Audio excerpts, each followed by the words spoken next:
The Baked Cheese by Jory, John, and Pig Oswald. They call me Cheese, the baked cheese. Oh, say it with me, please. The baked cheese. Ta-da! You better believe it. That's right, folks. I'm the biggest, cheesiest piece of cheddar around. I'm really something to behold. Take a good look at me. Are you seeing what I'm seeing, huh? Have you ever observed a more impressive cheese in your life? It's not just my stature either. It's my presence, my vibes, the energy I animate, the excitement I exude. It's the way I feel a room, or a theater, or a stadium. Wherever I go, I cause a fuss.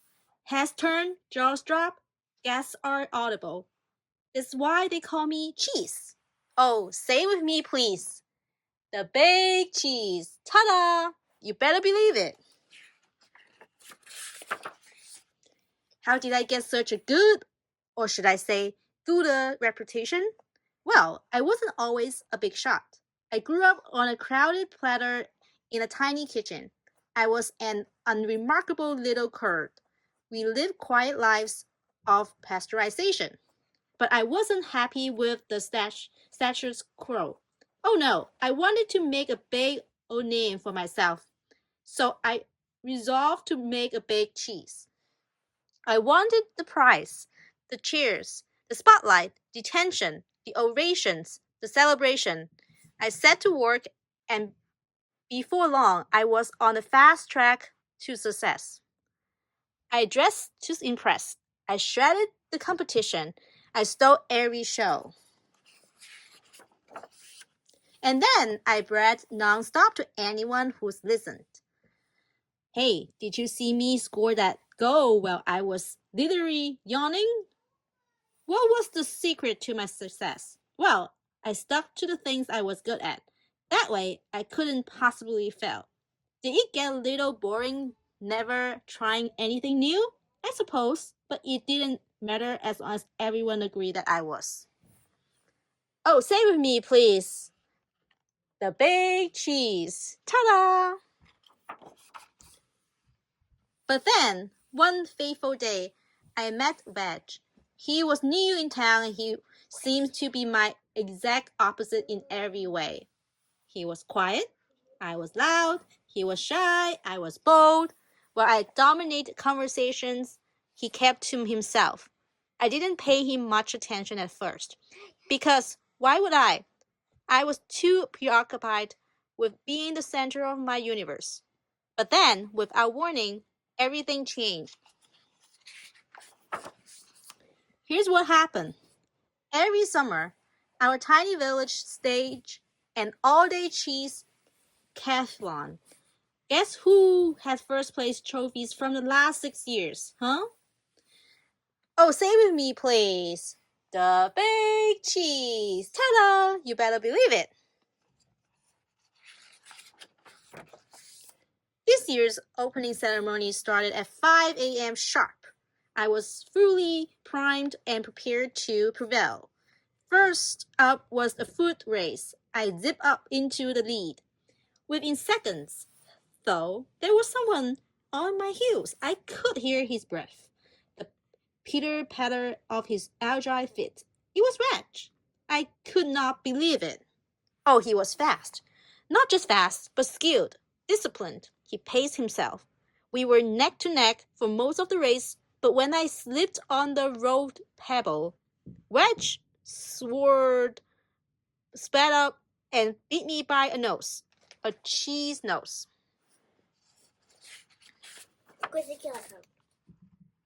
For the first time, I came in second place. Oh, the indignity. But there was no time to sulk because the next leg of the competition had already started. Before I could blink, Wedge has taken my cane in 4 moves, and while I was busy protesting to the judges, is already moved on. The following events were a blur of loss after humiliating loss.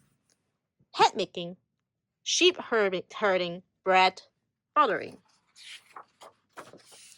It turned out the veg was quietly excellent at everything. Even when he won, though, he didn't gloat. He was so humble. It was odd. It was disconcerting. It was absolutely baffling. Bird calling. Finally, I watched in dismay as Wade turned to me one last time, and the day came to the bitter end. Well, bitter for me, at least. I went through every possible emotion. Arg, raw, no, ooh, wah, until I finally exhausted myself. And as I lay in the mug, I heard a thunderous voice making the dreaded announcement. First place goes to newcomer Wedgman.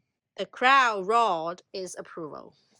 What had just happened? It was honestly hard to fathom. I closed my eyes suddenly, inexplicably. I felt a sense of calm coming over me. I listened to my breathing, to the steady beating of my heart. Yes, I have lost. Again and again and again. But after all that, I actually felt okay, relief, even. I suddenly knew that my world wasn't going to crumble. I picked myself up, I dusted myself off, and I headed home. Before too long, I spot Reg. He wasn't busy celebrating and bragging. He was just watching the stream go by. He looked content. We chatted for a bit. It turned out that Reg had a fascinating life story. I find myself getting caught up in a great conversation. A conversation that wasn't all about me. That day I realized something. Maybe it didn't matter if I wasn't the best at everything. In fact, perhaps it was healthy for me to lose for once. And sure, my ego was buried in the short term, but over time, I gained some perspective on what's really important.